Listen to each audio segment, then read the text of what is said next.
advanced media portfolio, we created a music video to the song On and On by Cartoon featuring Daniel Levy. Stereotypically, in the pop genre, it follows a story between a boy and girl who are in love or heartbroken. The shots used are usually long shots, mid shots and close-ups to show the location, artist and emotion. We conform to this using long shots showing the highway, scenic forests and sky, whilst mid shots and close-ups were used to show characters' emotions. It can be seen the girl is happy, shown by smiling, and the boy is angry by kicking the fence. However, typically close-ups show the artist singing, but our production focused more on scenery. Pop dance music videos are stereotypically quick-paced with fast cuts, reflecting the tempo of the music. We conform to this using slow cuts in the verse and faster cuts in the chorus, depending on the tempo. The video clips were adapted for this using slow motion, whilst the chorus used fireworks which were timed to the beat. The brightness of the fireworks and the smiles of the girl also further signify her happiness. Movement of the camera in music videos usually track the artist with pans, cranes and tilt shots, and they are the main feature. However, most of our filming was not tracking except the driving, as we wanted still shots and the objects moving, so time passed in front of the camera, accentuated by time lapses. The rest was filmed in a home video style following the girl's journey as she moves on, which isn't typically used. The editing also conformed to the use of jump cuts, which enabled the scene to be changed easily. The mise-en-scene in our music video used a lot of scenery, which can be conventional in some videos, but mainly challenges the conventions, as most heavily feature the artist. If music videos do include scenic locations, it is typically a beach or city, compared to ours being forests, which is not commonly found in the genre. However, our production includes a car scene, which is very stereotypical. Lighting, we decided to keep it bright as the song is upbeat, but to contrast I filtered the boy scenes to make them duller, emphasising him being upset. The production matches conventions of a pop dance video, as if the song is cheerful such as Touch by Little Mix, it is bright, compared to if a song is about heartbreak it is black or white or filtered, such as You Don't Know Love by Olly Murs. This is reflected by both the boy and girl. For props, we tried to make them modern and up-to-date so that they would attract the target audience of teenagers and young adults, but also in usual music videos, the celebrities put an influence onto the audience so it matches the conventions of the characters being on trend and relatable. Costumes also often change, however this was not a noticeable feature in our production as much of the video focuses on the scenery.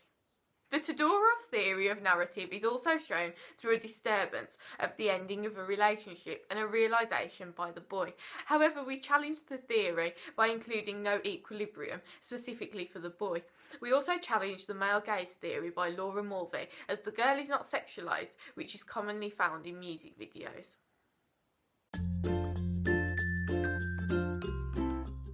The Digipack is designed to market the CD towards its target market. The audience will also use this to give them an idea if they will enjoy this genre of music, as it usually connects to the artist or topic of the song and indicates the emotion. Artwork also creates a brand for the artist with the use of colours and font. I designed the Digipack to portray this using bright, bold colours to show happiness, whilst the spiral relates to the music itself appearing to move in an onwards motion, as described by the song title.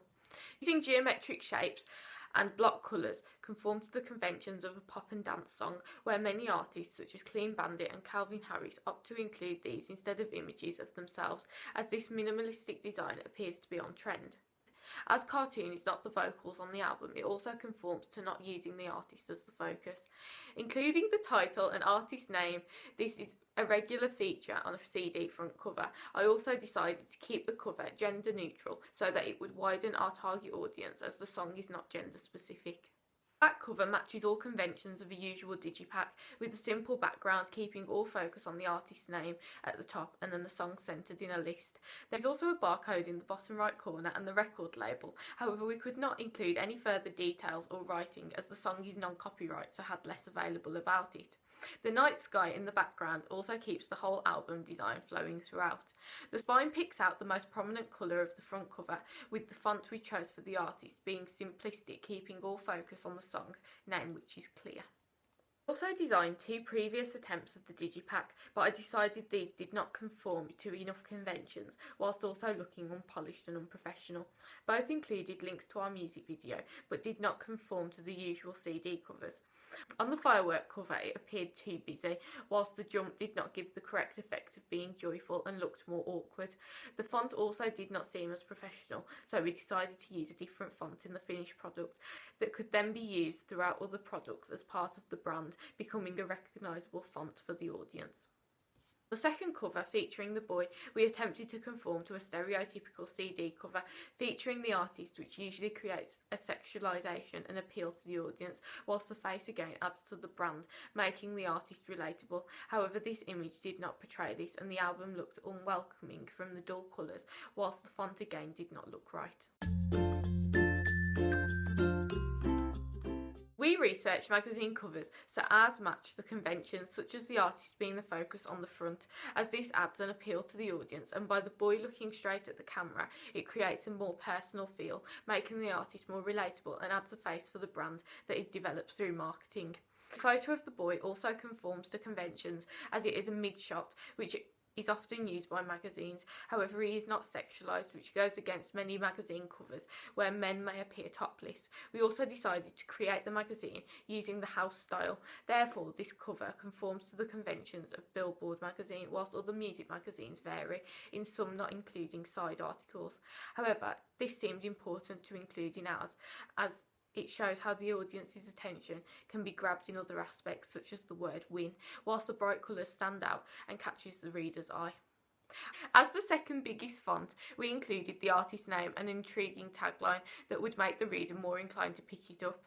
We also used Billboard, as it conforms to the idea that the brand must be well known and memorable, helped by the fact it is one word. We also included a barcode and information which would appear on every magazine, and minor details that makes the cover look more authentic.